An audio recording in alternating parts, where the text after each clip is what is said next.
Chris Rose.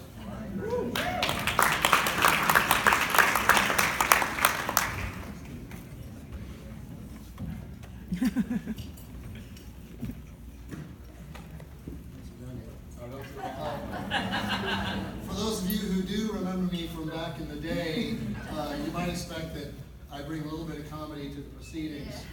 And I'm just going to reach for the low-hanging fruit. It's incredibly humorous.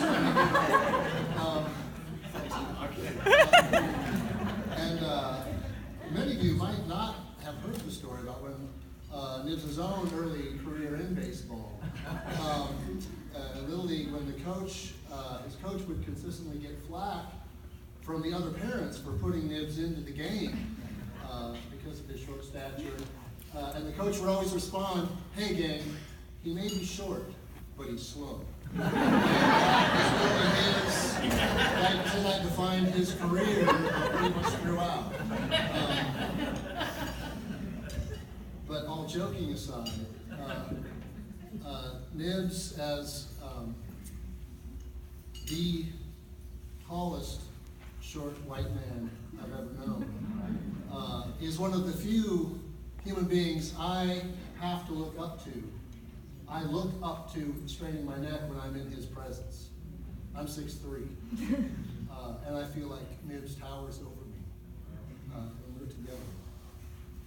So I just tell you a little bit about myself for those of you who don't know me. I was here in the 90s, came to Atlanta to study at Emory. Went to seminary there and then finished my PhD. So I was here probably through about 93 through 2001.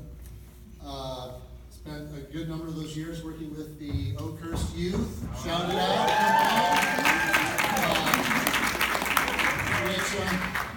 I started with the junior hires, and there was about 6 or 7. That's being generous. And by the time they got to their senior year in high school, there was only 3 left. So, and one of them was Susan, so she was stuck.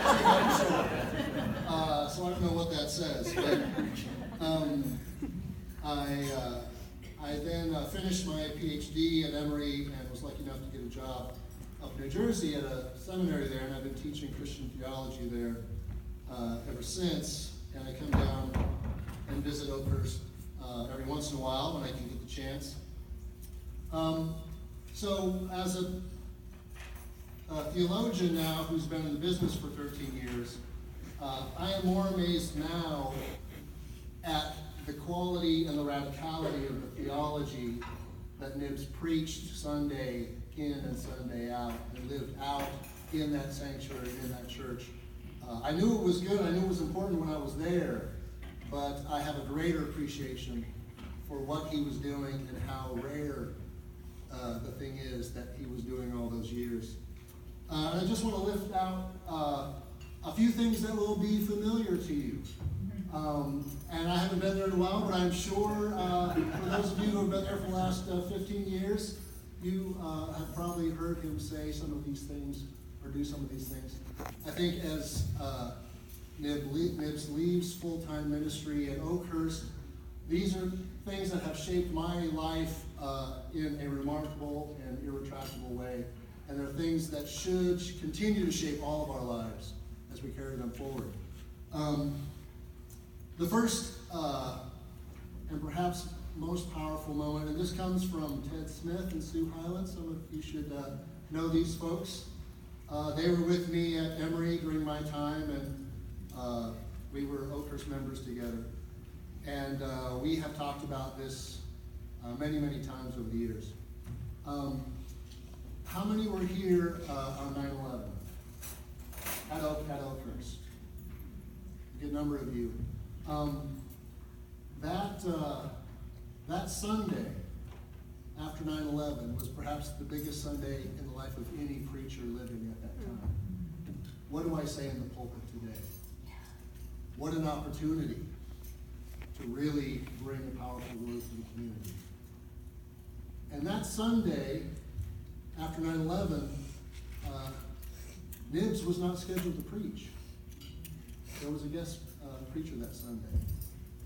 And everybody expected Nibs to take the pulpit, right? I mean, surely we need to hear from Nibs today after what just happened. And Nibs did not preach in the pulpit. He let the scheduled preacher preach. And that, oh yeah, and that display of what churchly and Christian authority is should astound us. And as Presbyterians, the theology should astound us. Nibs knew that it's not the word of Nibs that is going to save us this day. It's the word of the Lord. Yeah. And many of us wanted the word of Nibs. I wanted to hear from Nibs that day. And he said no to the temptation to make it about him and his authority. And that display of Christian power and authority is incredibly rare. So we should remember that example as we go forward. Another thing that Nibs would say quite often is that he was taught racism by good people. And I still think that is the most powerful statement that has ever been said about the reality of racism in this country, at least as I understand it. The complexity of it, the depth of it. And when he would say that, he was reminding us that the power of racism in this country isn't because of all the bad racist people in this country. The power that racism has in this country isn't because all the good racist people in this country.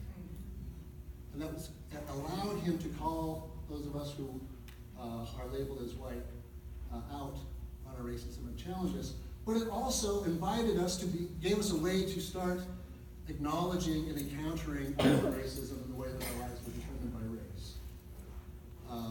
Because he would always remind us of his own testimony that he was taught racism by good people. And that made the issue complicated enough that those of us who are labeled white could start to come into confrontation with our own racism, together with our sisters and brothers of color, in a place like Oakhurst. Racism is taught to us by good people. You'll never hear a more profound sentence about race in this country. Remember it. Carry it forward. Probably my favorite Oakhurst Sunday event was Baptism Sunday. I cried a lot during church at Oakhurst. Mostly because I'd stumble in pretty shredded and tired and bereft of belief, and when Nibs would start speaking, I believed in the resurrection again. I believed in Jesus again. I believed that the news was indeed good. That would overwhelm me. But on Baptism Sundays, as you know, especially when it was an infant baptism, part of the ritual was Nibs would take that baby, and sometimes Caroline, and walk that baby up and down the aisle and introduce that new baby to the church. And Oakhurst being Oakhurst, that new baby was often a young girl baby, often a young girl baby of color, or maybe a male baby of color, or a baby of mixed race.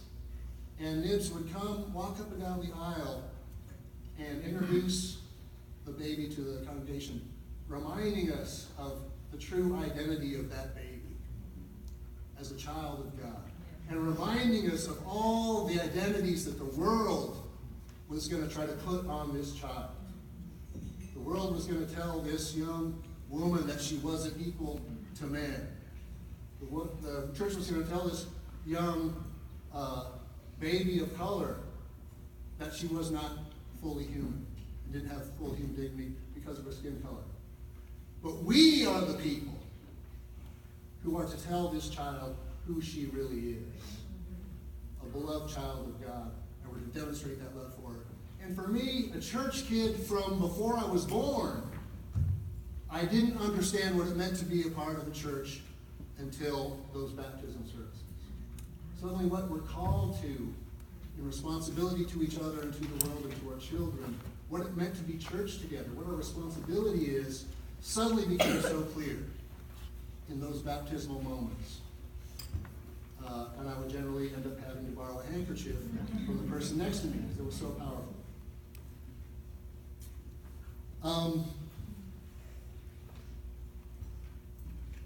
One more.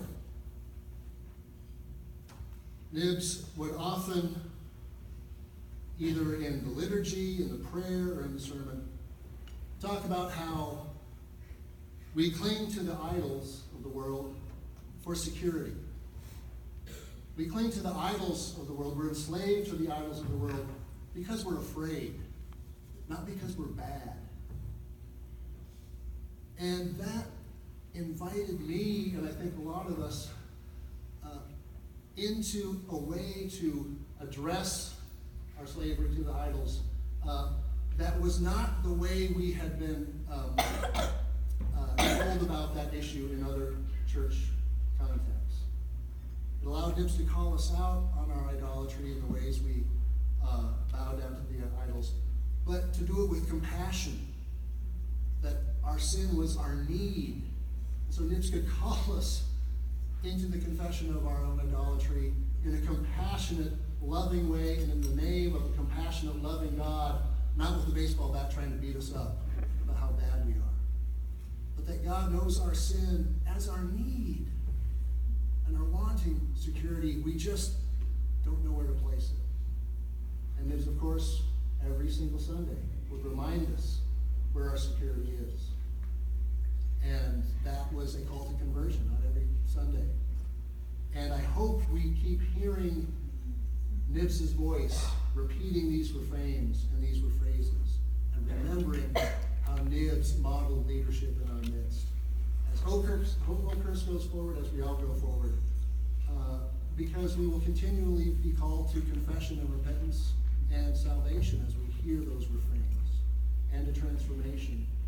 And Nibs, thank you so much for all you've done for me and for this community, and we'll have you in our heads, if we're lucky, for the rest of our lives.